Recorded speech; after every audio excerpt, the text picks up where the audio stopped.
اول يوم ليك في الصيدليه كان عامل ازاي؟ تعالوا اقول لك اول يوم ليا انا كان عامل ازاي. اظن يعني ان هو باين على وشي اول يوم ليا في الصيدليه كان عامل ازاي. اخيرا انا ليا من ساعه ما اخدت الاجازه، يمكن اخر شهر 6 او اول شهر 7، او مش فاكره الصراحه.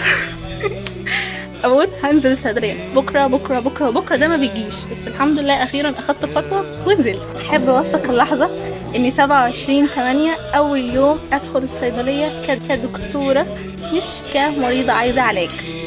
صراحه كنت خايفه وكنت متوتره، يعني كنت اكسايتد، كنت متحمسه، بس ميكسد مع شويه خوف. اللي هو انا ماشيه في الشارع، اللي هو انا هلف واروح، والله هلف واروح. لا لازم، هي كل حاجه اول مره لازم تكون كده، بس الحمد لله يعني. اليوم كان لذيذ، وكتبت كام حاجه كده عايزه احفظهم. كنت واخده نوت معايا كتبت فيها الماده الفعاله وكم برشام او كام حاجه فيهم من الماده الفعاله دي، اللي هو ايه، واحده واحده بقى وسلمه سلمه بحفظها يعني وكده. وان شاء الله ان شاء الله مش اخر مره، ان شاء الله نروح بكره ان شاء الله. مش كده، بس انا مش عايزه اصحى بدري يعني، بس اتس اوكي اتس اوكي اتس فun يعني. حبيت يعني بصراحه الصوره اللي انا خدتها عن اول يوم صيدله، اول يوم ادخل فيه الصيدليه كدكتوره، بيرفكتو بيرفكتو. حابه اعرف اول يوم ليكم في الصيدليه كان عامل ازاي كده؟ قال كده انا بيرفكتو.